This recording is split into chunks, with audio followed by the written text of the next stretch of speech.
কাজ করলে আমি ভালো বলবো। আমার শ্বশুর আব্বাজান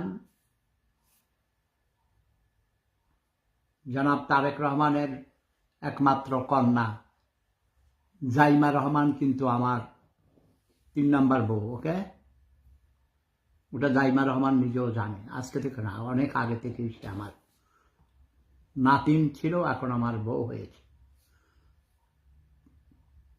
তারেক রহমান কালকে খুব খুশি, দেখতেছি টেবিল থাপড়াইতেছে। আমার এক নাতির অত্যন্ত গুরুত্বপূর্ণ কথা,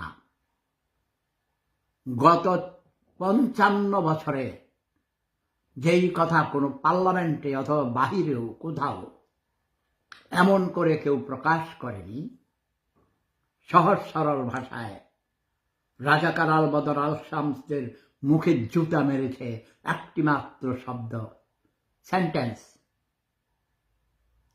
সংবিধান কি 71-এর পরাজয়ের দলিল? কেন সংবিধান ছুঁড়ে ফেলতে হবে? ও মাই গড, আই স্যালিউট ইউ নাতি, ব্যারিস্টার আমদালিব রহমান পার্থ। তার সাথে আমার মাঝে মধ্যে কথা হয়, তাকে আমি খুব হাসাই এবং তাকে অনেক পরামর্শও দেই, উৎসাহ দেই। তাকে বলেছি তোমাকে একদিন বাংলাদেশের ও ছোটবেলায় নাকি তার ইচ্ছা ছিল সে বাংলাদেশের প্রেসিডেন্ট হবে। আমি বলেছি তোমার এই ইচ্ছা পূর্ণ হবে যদি তুমি আমার নির্দেশনা, আমার পরামর্শ অনুযায়ী তুমি যদি সামনের দিকে বাড়াও। বাট সৎ থাকতে হবে, মিথ্যা কথা বলা যাবে না। ওর অনেক নারী ভক্ত আছে, বুঝছো? সে কিন্তু বঙ্গবন্ধুর পরিবারের, শেখ পরিবারের নাতিন জামাই। প্রথম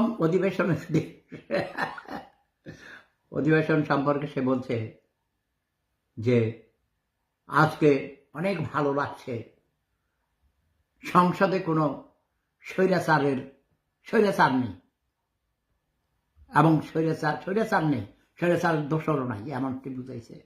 সংসদে কোনো স্বৈরাচার নাই। তো আমি পরে কমেন্ট করেছি, কয়েকজন বড় বড় সাংবাদিকদের সাথেও কথা বলেছি, যেমন টিটু রহমান, নাগরিক টিভির সিইও, সে আমার আরেক নাতি। ওকে টেলিফোন করছিলাম হোয়াটসঅ্যাপে, আমি সিটি সেন্টারে ছিলাম। ওটা দেখার পরে ওকে টেলিফোন করে ও বললো যে দাদা আমি তো কাঠমান্ডু এয়ারপোর্টে এক্ষুনি ইয়ে করতেছি। এটা বলছে পরে, প্রথম আমার কথা শুনেছে। আমি বললাম যে পার্থ রহমান কি বলেছে জানো? আমদালিব রহমান পার্থ, সে বলেছে আজকে সংসদে কোনো স্বৈরাচার নাই।